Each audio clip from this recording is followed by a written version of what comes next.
Dear student, जो भी आंकड़े होते हैं उनको इकट्ठा करके उनको अलग अलग ग्रुप में बांटना ही सब कुछ नहीं होता है।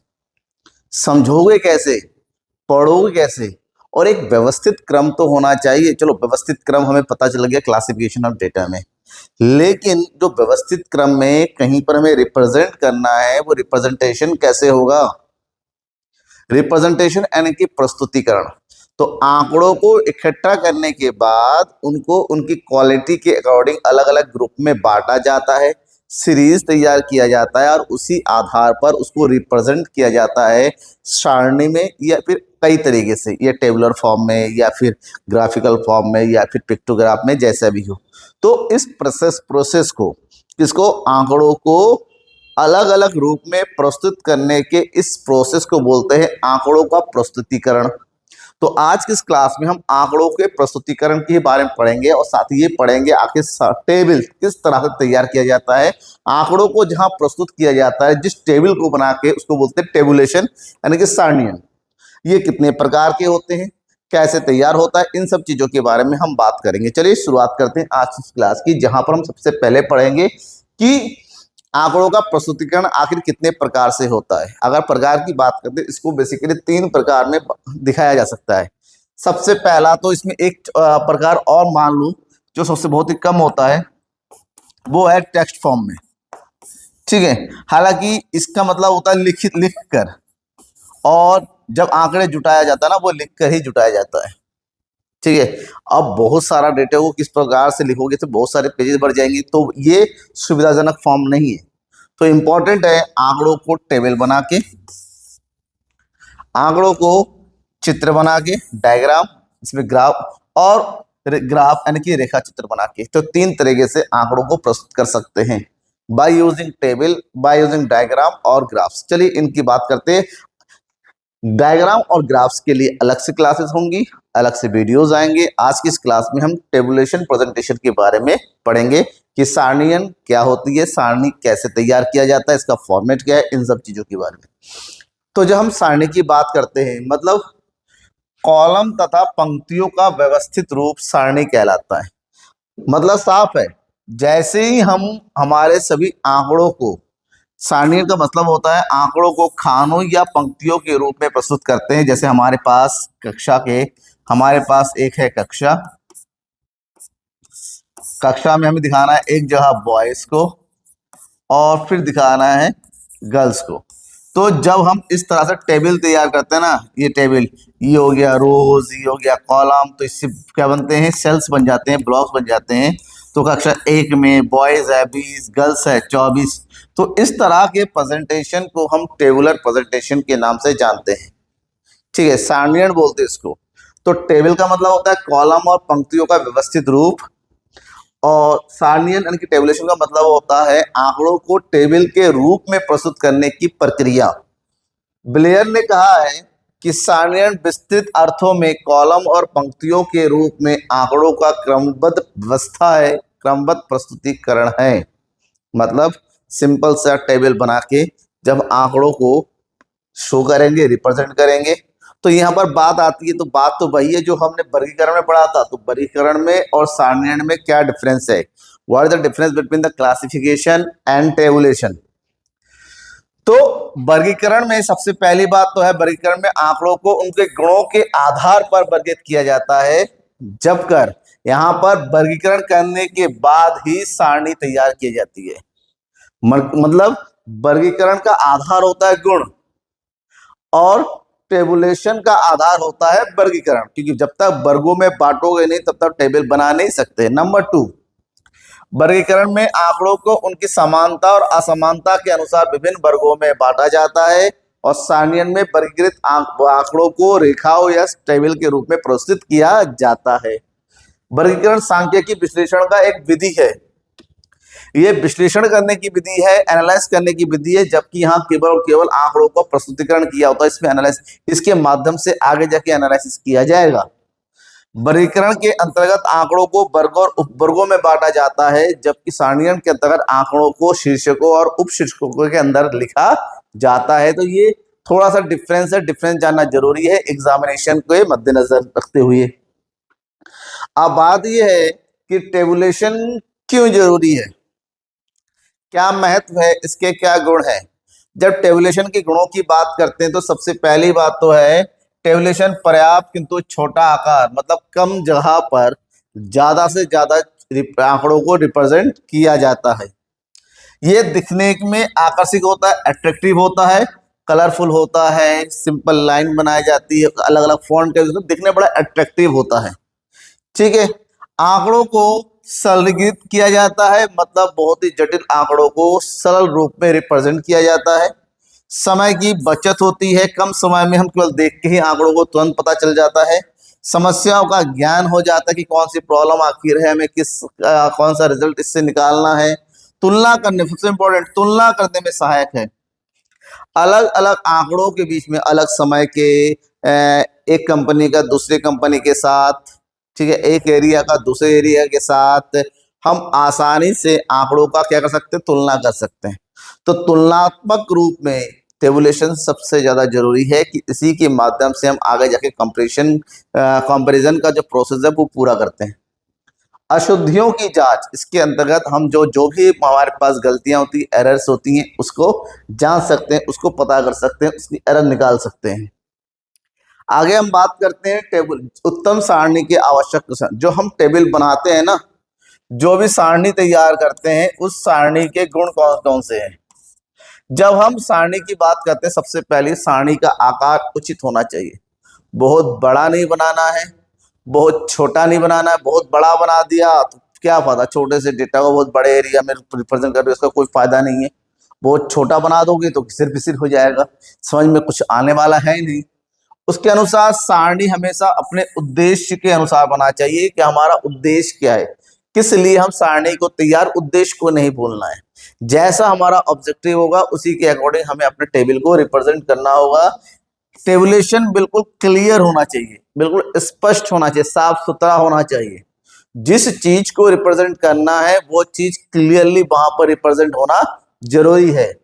तुलना, सारणी ऐसे तैयार करो तो कि उसके शीर्षक या उसके मदों के माध्यम से उसको दूसरे चीजों के साथ आसानी से तुलना कर सकें। और सबसे इंपॉर्टेंट, दिखने में सुंदर होना चाहिए, क्योंकि दिखावे का जमाना है बाबू। जितना अच्छा दिखोगे लोग उतना ही ज्यादा पसंद करेंगे। कहते हैं ना कि आपके दिमाग में कितनी क्वालिटी है, इससे लोगों पर कोई असर नहीं पड़ता है। आपके कपड़े कितने सुंदर है, लोग इस बात से आपको जज करते हैं। तो अपने मस्तिष्क को सुंदर रखो ही रखो, लेकिन साथ ही दुनिया वालों से लड़ने के लिए अपने आप को भी सुंदर जरूर बनाओ। तो आगे बढ़ते हैं टेबुलेशन के फॉर्मेट, टेबल कैसे तैयार किया जाता है। एक अच्छा टेबल कुछ इस तरह से नजर आता है। सबसे जरूरी है जब भी टेबल हो, टेबल नंबर, कौन से नंबर की, क्योंकि जब हम स्टडी करते हैं तो स्टडी आंकड़ों को रिप्रेजेंट करने के लिए हमें कई सारे टेबल बनाने पड़ सकते हैं। एक ही काम के लिए, अलग अलग प्रकार के डेटा के लिए कई सारे टेबल, तो हर एक टेबल का नंबर, जैसे मान लो हमारा ये पहला टेबल है तो टेबल नंबर 1 2026 का, तो इस तरह से हम टेबल नंबर जो भी कोड होता है, कोड वगैरह देने के बाद, और उसके बाद सारणी का शीर्षक, टेबल टाइटल, ठीक है, टाइटल शीर्षक होना जरूरी है कि आप इस, मान लो यहां पर दिखाएंगे हम क्या चीज, क्लास के छात्रों की संख्या, हमने शीर्षक लिख दिया। मुख्य नोट, मुख्य नोट का मतलब यहां पर लिखेंगे, इसके अंदर क्या है, कक्षा 1 से 12वीं तक के छात्रों की संख्या दिखाने वाले एक नोट लिख दिया। अब यहां पर पंक्ति का शीर्षक आ गया, पंक्ति का शीर्षक यहां पर मेन शीर्षक आ जाएगा। यहां पर टोटल लिख सकते हैं, यहां पर उप शीर्षक, मतलब इसके दो भाग है मान लो इसके अंदर, ठीक है, उप शीर्षक आ गया, इसके अंदर रिप्रेजेंट करेंगे। जैसे मान लो पंक्ति का शीर्षक है, यहां पर मान ले हम लिखते हैं कक्षा, ठीक है, दो भाग, यहाँ पर कक्षा हो गया नीचे की ओर, और आगे की हो गया हमारा छात्र संख्या। यहां पर लिखेंगे छात्रों की संख्या, यहां पर हमने लिख दिया बालक उपशीर्षक, और यहां लिख दिया हमने बालिका, और यहां हो गया हमारा क्या चीज, टोटल। तो ये मान लो कक्षा है, कक्षा 1 कौन हो गया, कक्षा एक, यहाँ टोटल यहाँ पर हो गया कक्षा एक में 24 बालक है, 20 बालिका है, टोटल हो गया 44। इसी तरह से कक्षा दो चलता, लास्ट में कोई टिप्पणी देना है और ये सोर्स कहाँ से मिला है उसके बारे में लिख दो, टेबल हमारा बन के तैयार। तो फॉर्मेट ध्यान में रखना, शीर्षक उपशीर्षक बहुत ही जरूरी है, टाइटल जरूरी है, नंबर है तो डाल दो, नहीं तो कोई बात, लेकिन टाइटल, शीर्षक, पंक्ति शीर्षक ये सब होना जरूरी है एक अच्छे और अट्रैक्टिव जो है तालिका बनाने के लिए, टेबल बनाने के लिए। आगे बढ़ते हैं, आखिर टेबल कितने प्रकार के होते हैं?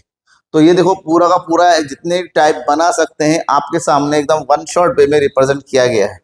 जब हम सारणी के प्रकार इसको अलग अलग क्लासों में बांट गया है, सारणी तैयार की जाता है हमारे उद्देश्य के अनुसार। उद्देश्य दो हो सकते हैं, एक सामान्य की जाली आंकड़े आया, बस आंकड़ों को रिप्रेजेंट करना है बस।